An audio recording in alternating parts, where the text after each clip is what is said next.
अस्सलाम वालेकुम नाज़रीन, मैं सैयदा ज़ाहिरा आबिदी आपकी मेज़बान आज आपकी खिदमत में एक हसास मौजू लेकर आई हूँ।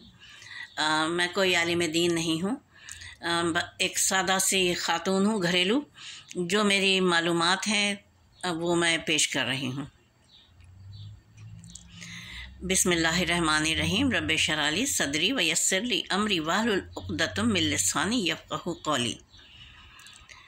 अल्लाहुम्मा सल्लि अला मुहम्मदिन व अला आलि मुहम्मदिन कमा सल्लैता अला इब्राहीम व अला आलि इब्राहीम इन्नका हमीदुम मजीद।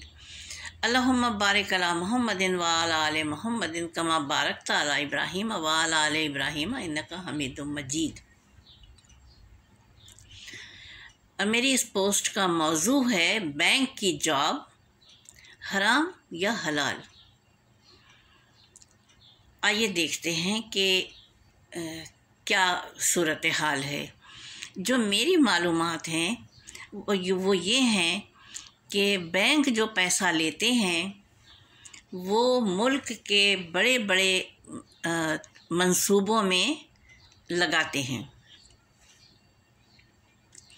जैसे पाकिस्तान है, यहाँ पे जितनी सनतें हैं उन सब में बैंकों का पैसा बड़ा हिस्सा उन मंसूबों में, तरक्याती मंसूबों में खर्च होता है। उनसे जो मुनाफा मिलता है वो बैंकों को वापस चला जाता है और वो मुनाफा फिर बैंक अपने क्लाइंट को देते हैं। जबकि बहुत से लोगों का कहना है कि बैंक में पैसा रखा रहता है, मुफ्त का पैसा मिलता है हमको। ऐसा नहीं है, हमको भी मुफ्त का नहीं मिलता है। हम भी मुल्क की तरक्की में इस तरह से हिस्सा लेते हैं। और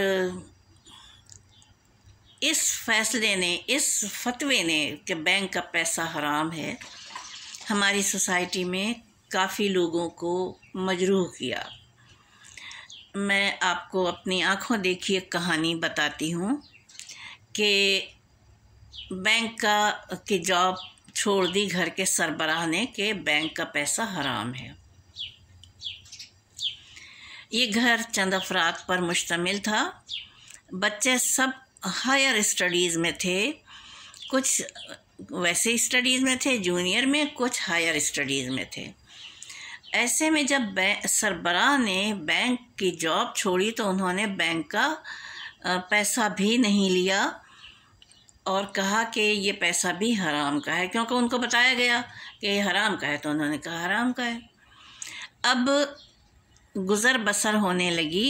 एक किराना की दुकान पर उनको सेल्समैन की जॉब मिल गई। अब आप देखिए, कहाँ बैंक की जॉब और कहाँ किराना की शॉप और डेली वेजेस की। बहुत जल्दी घर के हालात दिगरगुं हो गए। बच्चों की तालीम ख़त्म होने पर आ गई। अखराजात ना होने से तालीमी सिलसिला मुनक़ता होने को आ गया। ऐसे में एक बच्ची, उस घर की एक बच्ची, उसने कोशिश की कि वो ट्यूशन पढ़ा के, जो ख़ुद भी तालिबा थी, घर में मदद करे, लेकिन फिर बात बन नहीं सकी। ऐसे में उसको एक ऑफ़र आई कि वो अच्छी शक्ल सूरत की है और वो हमारे साथ मॉडलिंग करे। वो बच्ची चूँकि घर के हालात से, दिगरगुं माशी हालात से परेशान थी, इसलिए उसने मॉडलिंग की जानिब रुख किया। अब आपको मालूम है ये बात अच्छी तरह से कि मॉडलिंग का शोबा जो है, इसमें जब लड़की के पुश्त पर एक मज़बूत हाथ होगा तो वो महफूज होगी। वैसे तो सबसे मज़बूत हाथ रब्बुल आलमीन का ही होता है इंसान पर, लेकिन बहरहाल दुनिया में भी वसीले चाहिए होते हैं। अब उसके पास मॉडलिंग में जाने के लिए कोई मज़बूत हाथ तो था नहीं, वो तो बेचारी कमज़ोर थी। नतीजा ये हुआ कि वो हालात की दलदल में घिर गई। ऐसे में एक उसको रास्ता नज़र आया कि वो शादी कर ले। वो घबरा गई हालात से, तो उसने शादी का फ़ैसला किया, क्योंकि उसको एक लड़का मिल गया। बाहर की दुनिया में जब निकलता है बच्चा या बच्ची, तो बाहर की दुनिया तो ऐसे ही होती है।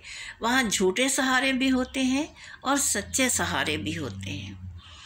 और फिर एक दिन ये हुआ कि एक गाड़ी उनके घर के सामने आके रुकी, लड़की के घर के सामने, और उसमें से एक लड़का एक लड़की उतरे। वही लड़की जो उस घर की बच्ची थी और लड़का, वो उतरे दोनों, और उन्होंने अपने घर के अंदर जाके बताया कि हमने कोर्ट मैरिज कर ली है।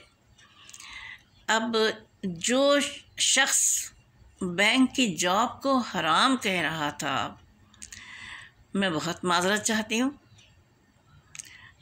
जब उसने अपनी बेटी को कोर्ट मैरिज करके घर के अंदर आते देखा होगा, उस फर्द के दिल पे क्या गुजरी होगी। लेकिन यहाँ पर कोर्ट मैरिज की नौबत कौन लाया? नौबत बईजा रसीद, आखिरी नौबत होती है। इस नौबत को कौन लाया?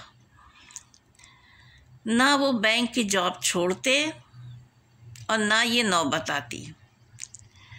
इसलिए मेरी नाक़िस राय ये है कि कोई भी फतवा हो, आप उस फतवे पर गौर कीजिए कि ये काबिल अमल है कि नहीं है।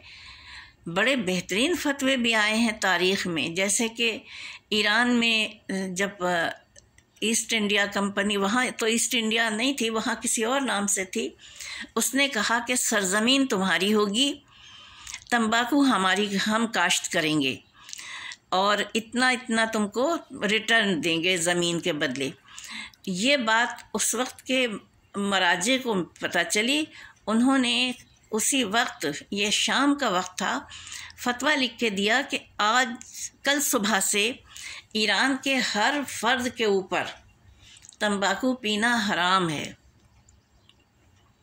सुबह हुई, ये शाह काचार अव्वल का ज़माना था।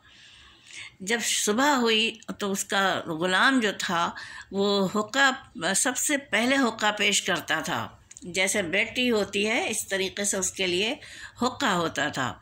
वो उठा और ग़ुलाम ने हुक्का नहीं दिया, तो बादशाह, वही शाह काचार ने बुलाया और कहा कि तुमने मेरा हुक्का क्यों नहीं दिया, जबकि तुम्हें मालूम है मैं पाबंदी से हुक्का पीता हूँ।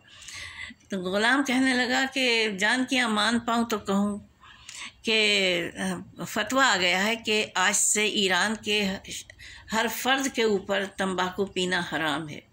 शाह काचार को बजाय इसके कि वो गुस्सा करता, उसने कहा कि अच्छा फिर ऐसा करो, यह हुक्का उठाओ, इसके 2 टुकड़े करो और जाके इसे कचरे में डाल दो। ऐसे भी फतवे आए हैं कि जिन्होंने पूरी पूरी कौमों के मुकद्दर बदल दिए।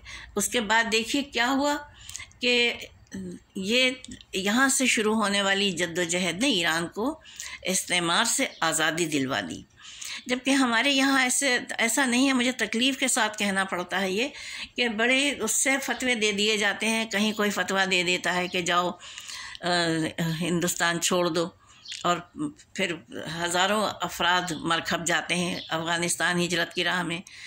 और कहीं कोई और फतवा दे दिया जाता है जो कि नामौजू होता है, जैसा कि तालीम हासिल करना गुनाह है, हराम है अंग्रेज़ी की। इस फतवे ने क्या कुछ सितम ढाया वो आज तक आपके सामने है। 70-75 साल में भी पाकिस्तान आज पसमानदा का पसमानदा है, क्योंकि हम फतवे के ज़रिए अपनी कौम को ख़ुद अपने हाथों से पीछे धक्का दे देते हैं। फतवे बहुत अच्छी चीज़ है, मैं फतवे के हक़ में हूँ, लेकिन खुदारा सोच समझ के। इस एक फतवे ने कि बैंक की जॉब हराम है, कितने घरों में कितने बच्चों को कितना नादार किया होगा, इखलाक़ी तौर से भी नादार किया होगा, और घर में जो पोजीशन होगी उनके क्या पेश आया होगा। तो खुदारा सोच समझ के फ़ैसला कीजिए। और मैं बच्चियों से भी कहूँगी कि वो वक्ती हालात से घबराया ना करें। अल्लाह ताला सब कुछ ठीक कर देता है अपने वक्त पर। और मैं इसी के साथ अपनी पोस्ट को तमाम करती हूँ और माज़रत भी चाहती हूँ अगर मेरी किसी बात से किसी की दिल आज़ारी हुई हो तो। खुदा हाफिज़ व नासिर फ़ी अमान अल्लाह।